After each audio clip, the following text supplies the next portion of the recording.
기묘자라 모사라라는 제목으로 같이 말씀을 나누도록 하겠습니다. 네, 한번 앞뒤 좌우 인사 한번 나누셨으면 좋겠습니다. 당신은 정말 귀한 사람입니다. 만나서 반갑습니다. 특별히 오늘 새로 오신 분에게 더 귀한 웃음과 미소로 인사를 나눠주시면 감사하겠습니다. 네, 정말 귀한 방문과 또 예배 참여하신 우리 성도님들 감사드립니다. 오늘날 서점에 가면 베스트셀러 대부분이 또 거의 위로와 공감과 이런 자존감에 관한 심리학적 서적이 많이 차지하고 있습니다. 또한 정신건강이나 상담센터 이런 곳에 문정성시를 이루고 있습니다. TV 방송도 마찬가지죠. 인터넷 매체에도 또 여러 가지 많은 쇼츠나 이런 영상에도 심리 상담 이런 컨텐츠가 본물을 이루고 있는 것이죠. 그래서 이 현대인에게 있어서 이 상담가는 대단히 존경의 대상이 되고 있습니다. 과거의 제사장이나 또 목회자나 종교인의 자리를 이제 그들이 차지하고 있는 듯하게 보이는 것이죠. 사람들은 자기의 가장 그 비밀한 것, 그 수치를 이제 신이 아니라 종교나 교회나 이런 곳에 이야기하는 것이 아니라 이제 상담가에게 털어놓으면서 구원을 얻고자 하는 그런 모습을 보게 됩니다. 심지어 오늘날 이 강아지도 상담을 받는 것 같습니다. 한번 볼까요, 사진을? 예, 이런 사진들이 막 돌아다니는데 이게 아마 만들어진 사진이겠죠? 예, 아마 상담은 아니고 아마도 이 행동 교정에 관한 것들이 많이 발전해서 뭐 새나개라든지 이런 동물 관련 컨텐츠도 많이 있는 것 같습니다. 동물의 이런 행동 교정 같은 거는 생각보다 쉽습니다. 그러나 이 쉬운 것임에도 불구하고 어렵게 느껴지는 것은 우리 이 반려견을 또는 반려묘를 키우는 분들이 거의 사람으로 생각해서가 아닐까 싶어요. 그냥 동물로 생각하면 이들의 행동 교정이 쉬운데 거의 내 자식처럼 생각하니까 자꾸 어렵게 느끼시는 것 같습니다. 어쨌든 동물의 어떤 행동 교정과는 차이가 비교할 수 없을 만큼 복잡한 게 바로 사람이란 것이죠. 사람의 경우는 매우 복잡합니다. 사람의 마음, 사람의 심리, 이것은 정말 근본적으로 치료하고 회복하기가 어렵습니다. 우리는 그 어느 때보다도 우리 마음에 대한 이야기를 하고 마음에 대한 연구를 많이 하고 있습니다. 그럼에도 불구하고 아이러니하게도 우울증과 불안 증세와 자살률은 역대 최고라는 것이죠. 우리가 먹고 사는 게 힘듭니까? 그렇지 않잖아요. 넘쳐나고 넉넉하고. 그럼에도 불구하고 왜 우리는 점점 이렇게 우울감에서 이런 공황증에서 벗어나지 못할까요? 2024년 기준의 통계를 보니까요, 국내 우울증이나 또 불안장애 환자가 200만 명이 넘는다고 합니다. 우울증 환자는 전년도보다 이 33% 증가하고 불안장애도 26% 증가하고 그리고 자살률은 2년 연속 한국이 OECD 국가 중에 1위를 한다고 합니다. 10만 명당 자살 사망률이 23명. 지난해군요. 24년이면 자살 사망자 수가 14,872명이라고 합니다. 특히 10대부터 40대까지 자살이 사망 원인 1위라고 합니다. 교통사고도 아니고 질병으로 사망하는 것도 아니고 자살로 사망하는 수가 모든 사망 원인의 1위라고 얘기하는 거죠. 또 40대에서는 처음으로 암보다 자살이 더 많았다고 합니다. 인간은 이렇게 점점 고도화되고 발전하고 정말 우리는 부족함이 없는 듯 하지만 어찌 된 것인지 우리는 이 사람다움 그리고 인간다움을 왜 그 속에서 발견하지 못하는 것일까요? 오히려 더 고도화될수록 왜 인간은 고립되어 가는 것일까요? 이런 현상은 오늘 우리들에게 중요한 질문을 던지는 것 같습니다. 인간의 지혜로 인간의 문제와 인간의 영혼을 근본적으로 고칠 수 있겠는가 하는 질문을 던지게 되는 거죠. 이 시간 우리가 함께 생각해 보고 싶은 거는 상담과 심리학, 아마 지금도 우리 치료받거나 찾아다니신 분들 계실 테지만 이런 것들은 우리에게 있어서 어떤 도움은 될지는 모르지만은 한계가 있다는 것입니다. 이게 미봉책에 불과하다는 것이죠. 물론 현대 의학의 도움으로 하나님의 일반 은총이기 때문에 그것도 우리들에게 유익을 주는 좋은 것이지만 우리 영혼의 깊은 목마름까지 이것을 해결해 줄 수 있느냐? 그럴 수 없다라는 것이죠. 이런 거죠. 아토피가 심한데 그냥 연고만 바르고 있는 그런 거와 같은 거죠. 지금 녹슨 못에 발이 찔렸는데 그냥 데일밴드 하나 딱 붙여놓고 낫기를 기다리는 것과 같은 그런 거란 것이죠. 상담이나 치료가 그와 같다는 것입니다. 이것은 학자들도 인정하는 바입니다. 근본적인 치료가 아니라는 거죠. 현대 정신의학은 매우 유용합니다마는 본질적인 해법은 아니라는 것이죠. 예를 들어서 우리 뇌에서 흘러가는 그 호르몬의 균형을 무엇으로 맞추냐? 약물로 맞춰 나가는 것이죠. 그러니까 호르몬의 그 균형, 수치적인 변화를 읽어서 약물로 조절하는 것입니다. 또는 이런 인지 왜곡이 있으면 상담을 통해서 인지 치료를 하는 방식으로 사회적 기능을 회복을 돕는 일을 이제 심리 상담에서 하는 일입니다. 그러나 여러분 한번 잘 생각해 보십시오. 감기약이면 감기라는 분명한 타깃이 있죠. 배가 아파요. 그럼 배가 아픈 곳을 치료하면 되잖아요. 간암이랍니다. 그러면 간에 생긴 그 암덩어리를 약으로든 또 방사선으로든 아니면 수술의 도움을 통해서든 그 분명한 그 병증을 제거하면 되는 거잖아요. 그러나 정신과 약은 어떻습니까? 정신과 약은 질병이 타겟이 아니라 뭐죠? 증상이 타깃인 거예요. 우울하면, 짜증나면, 이거 나와야 되는데 짜증나면, 짜장면, 우울하면, 울면, 바로 이런 거예요. 정신과 약이라는 게 바로 그런 어떤 질병의 어떤 원인을 제거하는 그런 약이 아니라 그냥 그 현상을 제어하는 약이라는 거잖아요.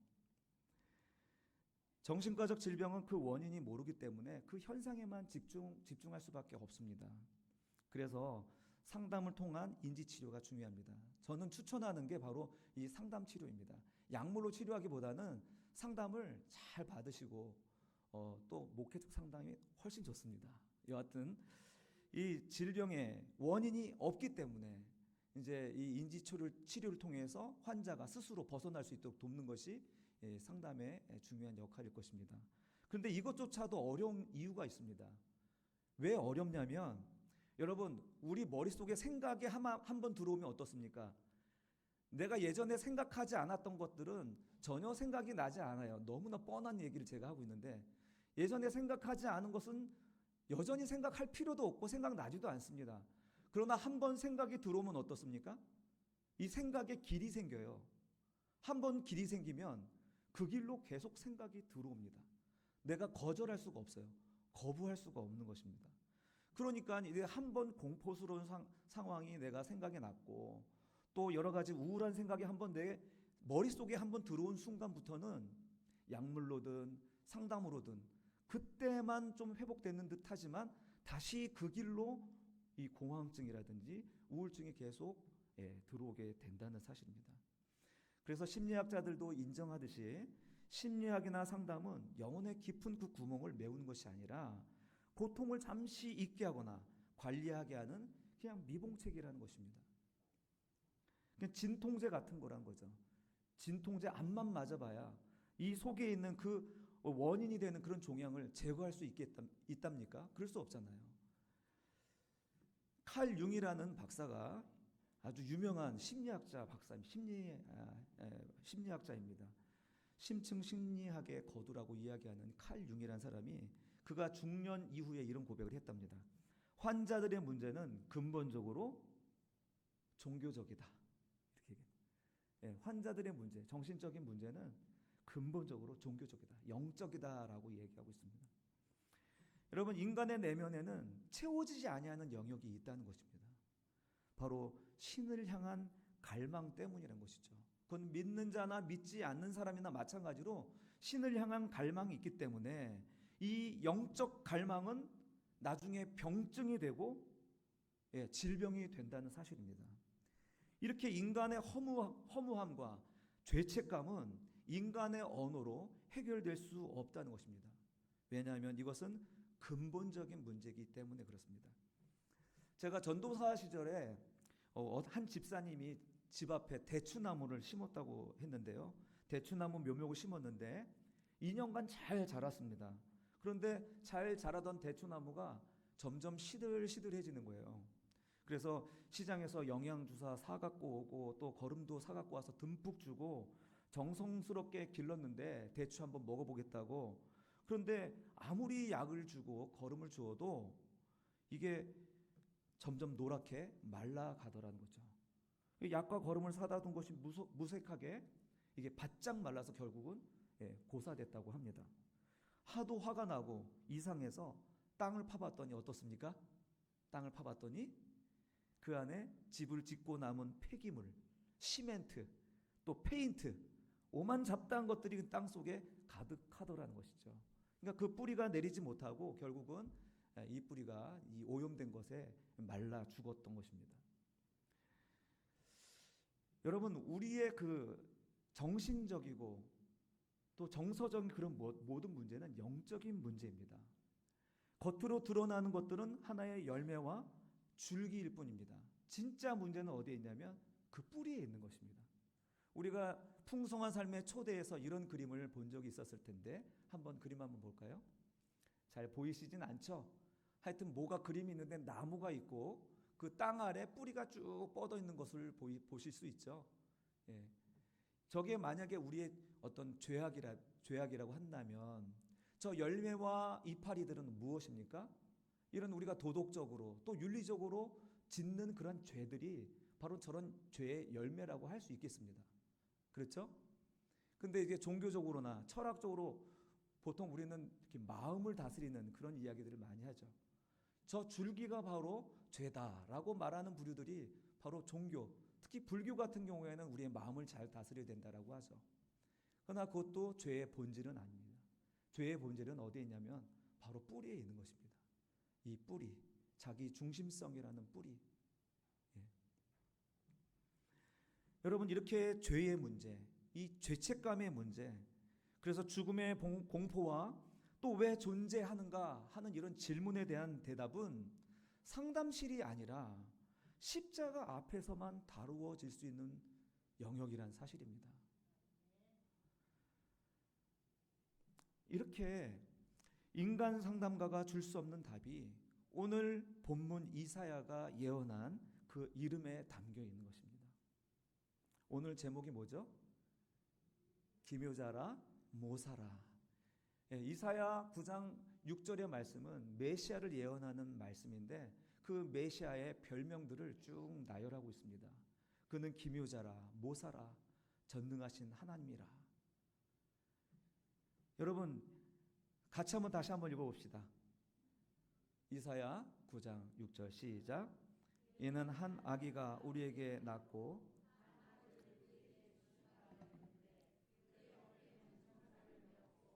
그의 이름은 기묘자라 모사라 전능하신 하나님이라 영존하신 아버지라 평강의 왕이라 할 것임이라. 아멘. 바로 이 이름이 바로 그들이 기다리는 메시아의 이름이라는 것입니다. 그리고 신약에 이것을 십자가 위에서 성취하신 예수 그리스도라는 것을 우리는 너무나 잘 알고 있습니다. 예수가 바로 누구라고요? 기묘자, 모사라고 하는 것입니다. 기묘자, 모사, 전능한 하나님, 그가 바로 예수 그리스도라고 하는 것입니다. 오늘 이 기묘자와 모사에 대한 단어를 한번 보도록 하겠습니다. 기묘자라 불리는 이 펠레라는 단어는 인간의 이성을 초월한 기적을 의미하는 것입니다. 인간의 이성을 초월하는 거예요. 내 생각을 뛰어넘는 거예요. 내 육체적 한계를 뛰어넘는 것입니다. 내 지식과 인식의 한계를 뛰어넘는 것입니다. 예측할 수가 없습니다. 이런 초자연적인 기적, 이것을 의미할 때 쓰이는 것이 바로 기묘자라고 이야기하는 것입니다. 또 그것을 다르게 또 해석하는데 놀라운 일을 기획하는 자라는 말로도 해석이 됩니다. 놀라운 일을 기획하는 자. 그러니까 그 일을 만나면 우리들은 어때요? 예상하지 못했고 알지 못했으니까 깜짝 놀라는 거예요. 이런 일들이 나에게 일어나는 일들 지나고 보니까 그제서야 깨닫게 되는 것이죠. 왜냐하면 그분은 기묘자이기 때문이십니다. 주님의 일하심은 우리가 규정할 수도 없습니다. 주님의 일하심에 대하여서 우리는 가치를 매길 수가 없습니다. 그저 그의 일하심은 당신의 자녀를 위해서 선하게 일하신다는 그 사실만 알 뿐이에요. 그러나 그것이 우리에게 어떻게 일어날지 우리는 잘 모른다는 사실입니다. 우리에게 필요한 건 뭐예요? 그분이 나에게 선하시다는 그 믿음을 붙잡아야 되지 않겠습니까? 여러분에게 우리 주님은 어떤 분이십니까? 주님이 여러분에게 선한 분이십니까? 할렐루야. 여러분에게 주님은 기묘자 되시고 여러분에게 예기치 못한 기쁨을 주시는 분인 줄로 믿습니다. 이렇게 기묘자이신 예수님은 우리의 과거를 분석하는 데서 끝나는 게 아니라 우리의 이야기를 들어주는 것으로 끝나는 것이 아니라 우리가 어디에 빠져 있고 중독에 있고 무너진 가정에 있고 깨어진 그 인격 속에 있을 때 기적적으로 재창조해 주시는 분이시라고 말씀하고 있는 것입니다. 사랑하는 성도 여러분, 주님은 당신의 자녀를 위하여 놀라운 것들을 준비하고 있습니다. 여기 인간 육신의 아빠는 자녀들에게 놀라운 일, 깜짝 놀랄 만한 일을 준비해서 차 하고 보여주면은 우리 아이들은 헐, 왜 그러실까? 저는 아이들에게 그 큰 감격을 줄 수 없지만 우리 하나님은 그렇지 않습니다. 지금은 너무나 잘 몰라요. 또 오해하기까지 해요, 하나님에 대해서. 그러나 하나님께서는 이 기묘자 되신 그분이 우리 예기치 못한 놀라운 일들을 우리에게 보여주신다는 그 사실에 감격하게 될 줄로 믿습니다. 또 모사라는 단어를 한번 보겠습니다. 모사라는 단어는 완벽한 계획을 가진 전략가라는 것입니다. 기묘자라는 의미가 어느 정도 통하긴 하는데 그래도 조금 다른 것은 뭐냐면 이 모사가 뭐냐면 왕 옆에서 국사를 논하는 지략가 또는 책사라고 이야기하는 것입니다.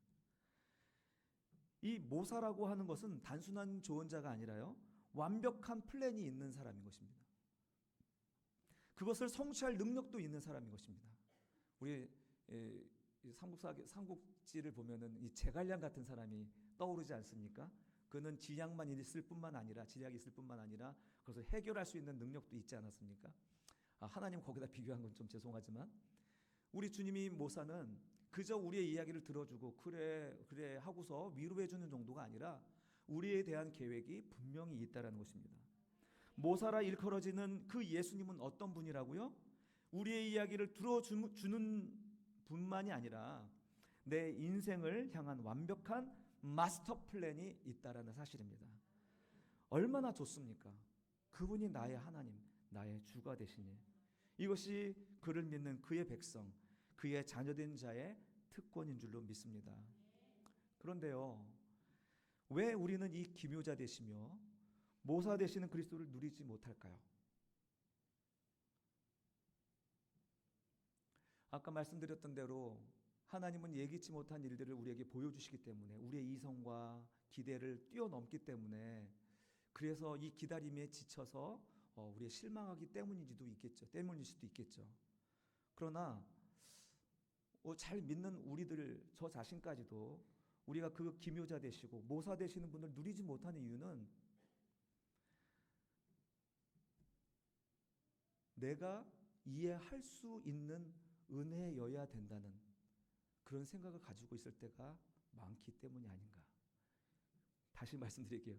내가 이해하지 못하니까 하나님의 은혜를 은혜로 받지 못할 때가 많다는 거죠. 내가 이해할 수 있어야 하는데 하나님의 은혜는 이해하지 못하는 방식으로 올 때가 많아요. 이게 은혜인가? 이게 나한테 좋은 건가? 하나님 좀 주시려면 좋은 거 주세요 라고 말씀하실 때도 있지 않습니까? 내가 원하는 방식이 아니면 이건 진짜 아닌 것 같은데 라고 할 때가 참 많지 않습니까? 그가 우리 인생의 문제를 아시고 죽음의 자리에서 우리를 구원한 구원자이심을 믿지만 실제로는 구원자 손에 나를 온전히 드리지 못합니다. 주님, 그거 말고요, 내가 원하는 그 구원, 그거 말고요, 내가 원하는 그 해결책을 주님께서 주시기를 원합니다 라고 아주 힘있게 기도를 하는 거죠. 고집스럽게 하나님께 기도할 때가 많죠. 여러분, 신앙은요 고집이 아닙니다. 신앙은요 해석입니다. 신앙의 해석이라고 말씀하는 그 전제가 뭡니까? 하나님이 나에게 선하시다, 하나님이 나에게 인자하시다, 그것이 영원하시다라는 것이 전제되기 때문에 우리는 선하신 하나님을 우리가 믿기 때문에 나의 삶에 일어난 모든 일들을 잘 해석할 수가 있는 거예요. 고집스럽게 내 원하는 답을 달라고 엎드리는 것이 아니라 나의 삶에 일어난 일을 믿음으로, 그분을 믿는 신앙으로 잘 해석해내는 것이 신앙이라는 것입니다. 이렇게 하나님을 믿는 믿음으로 주님과 동거하며 동행하는 삶이 우리의 신앙생활이어야 마땅한데, 많은 성도님들이 예수님을 이렇게 기묘자다, 모사다라고 부르지만 실제로는 소방관처럼 대할 때가 많다는 것입니다. 언제 언급했죠? 우리 목장 모임에서 한 성도께서 비유로 말씀하신 건데 정말 생각하면 생각할수록 너무 적절한 비유인 거예요. 인생에 불이 났습니다. 급한 문제가 생겼을 때 다급하게 부릅니다. 그리고 불이 꺼지면 말합니다. 감사합니다. 이제 돌아가셔도 돼요. 이렇게 할 때가 많잖아요. 또 혹은 예수님을 가끔 차 한잔 마시는 좋은 이웃으로 생각하는 거죠. 그분에게 예의를 갖추어서 좋은 관계는 맺지만 그가 내 집 안방에 들어오는 것은 거절하는 것이죠. 그가 내 마음 깊은 곳에 들이지 않는 것처럼 우리가 주님을 적당한 거리에 두고 우리가 섬기는 것은 아닌지. 여러분, 주님은 우리를 그렇게 대하고 싶지 않습니다. 주님은 우리를 향하여서 분명한 비전이 있는데 우리를 차지하고 싶어 하십니다. 주님은 우리를 소유하고 싶으세요. 그래서 당신이 원하시는 삶을 살게 하고 싶은 열망이 가득하신 분이십니다. 이사야가 말한 기묘자, 모사, 바로 왕 옆에서 그 상주하면서 그 나라의 운명을 함께 짊어지는 것처럼 주님은 우리 마음에 들어오셔서 우리를 주관하고 인도하시길 원하시는 분이라는 것을 우리 이사야는 이야기하고 있는 것입니다. 누가복음 10장에 보면은 선한 사마리아인의 비유가 나옵니다. 강도 만나 거반 죽게 된 사람, 그 사람은 다름 아닌 저와 여러분들이죠. 죽음 앞에 우리는 소망이 없던 사람들이었습니다. 누가 우리를 이 사망의 몸에서 건져줄 수 있겠습니까? 이런 죽음의 공포 아래서 신음하며 끙끙 앓고 있을 때 제사장과 레위인이 지나갑니다. 이 제사장과 레위인은 오늘 설교에 비하면 상담과 어쩜 종교라고 이야기할 수 있겠습니다.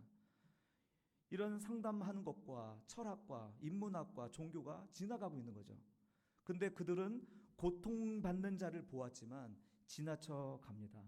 분석은 했을진 몰라도 자신의 손을 더럽히고 싶지는 않기 때문이죠. 이것이 세상이 가지고 있는 학문과 상담과 종교의 한계인 것입니다. 그것은 우리에게 접근할 수가 없습니다. 우리의 문제에 대해 해답을 줄 수가 없는 것입니다. 그러나 사마리아인은 어땠습니까? 비록 그가 유대인들에게 미움받는 사람이었지만 그는 모든 것을 팔아서 그 사람을 살려냅니다.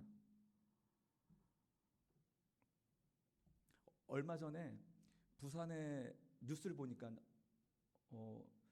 어떤 어르신들이 운전하다가 난간을 들이받고 이제 개천에 빠지는 전복되는 사건이 있었더라고요. 개천에 빠졌는데 여러분 아시겠지만 하수도 냄새가 얼마나 지독하죠? 예, 그 지독한 그 하수천에 빠진 거예요. 그것도 거꾸로 뒤집혀 가지고. 그런데 어떤 시민이 마다 않고 그 차 위에 올라가 가지고 그 속에 계신 어르신들을 구출해내는 장면을 보았습니다. 아, 뭐랄까, 이거 생명이 죽는 일도 아니지만, 내가 목숨 거는 일은 아니지만 그 더러운 곳에 그 들어간 그 시민이 너무 대단하더라고요. 여러분, 예수님은 우리의 단순히 우리의 필요를 채워주시려고 오신 분이 아니라는 것입니다. 그의 모든 것을 던져서 우리를 구출해 주시고 생명을 주시려고 이 시궁창 같은 세상에 오신 분이란 사실이죠. 선한 사마리아인 되시는 예수님, 그 예수님은 우리를 불쌍히 여기셨습니다.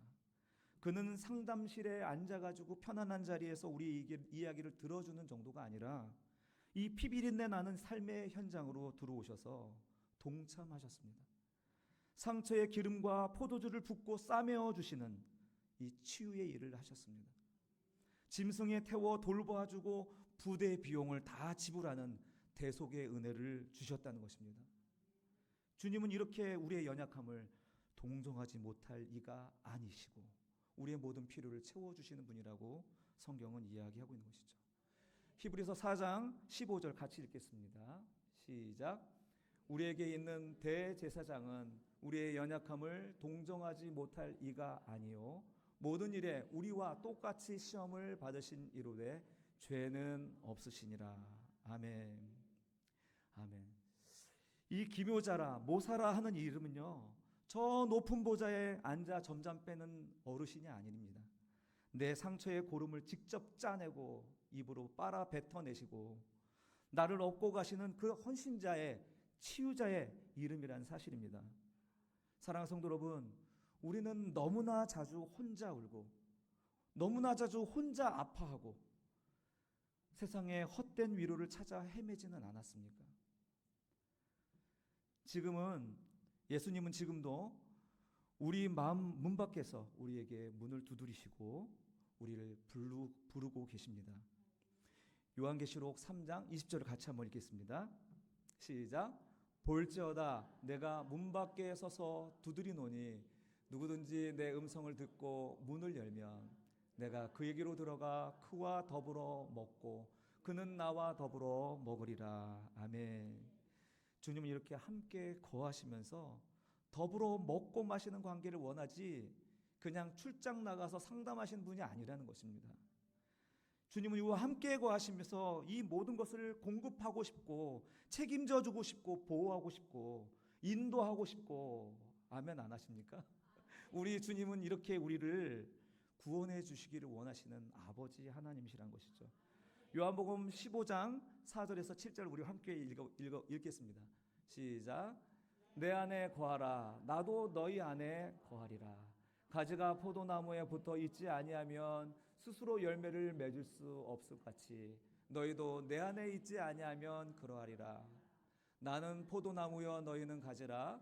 그가 내 안에 내가 그 안에 거하면 사람이 열매를 많이 맺나니 나를 떠나서는 너희가 아무것도 할 수 없음이라. 사람이 내 안에 거하지 아니하면 가지처럼 밖에 버려져 메마르나니 사람들이 그것을 모아다가 불에 던져 사르느니라.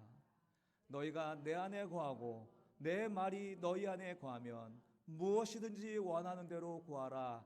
그리하면 이루리라. 7절 다시. 너희가 내 안에 거하고 내 말이 너희 안에 거하면 무엇이든지 원하는 대로 구하라. 그리하면 이루리라. 아멘. 주님은 119 소방대원이 아닙니다. 가끔 만나는 이웃으로 존재하기를 원치 않습니다. 그분은 여러분의 가장 비참한 자리, 강도 만나 피 흘린 그 자리에 함께 앉아 여러분을 싸매주는 진정한 카운셀러, 기묘자, 모사가 되기를 원하십니다.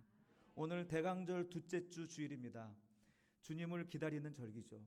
그러나 오늘 설교를 가만 들어보면 어떻습니까?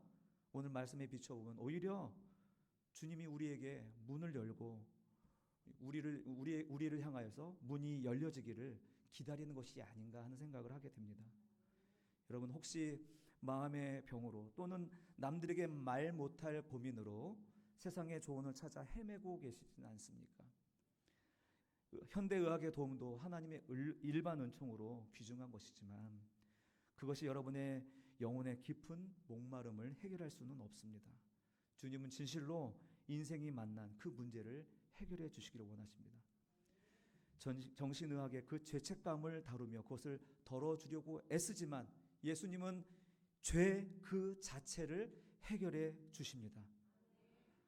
주님은 우울증과 불안을 해결해 주실 수도 있지만 그 뿌리에 있는 죽음의 공포를 부활의 소망으로 덮으시는 분인 줄로 믿습니다. 이것이 세상 상담이 흉내낼 수 없는 기묘자며 모사 되신 예수 그리스도의 치유의 핵심 줄로 믿습니다. 그동안 주님께 숨겨왔던 여러분의 마음의 방이 있다면 이 시간 열어드리십시다. 주님, 내 마음이 지금 지옥 같습니다. 세상의 상담으로도 내 노력으로도 안 됩니다. 선한 사마리아인 되신 주님께서 내 마음에 들어오셔서 나를 고쳐주십시오. 나를 고쳐주십시오.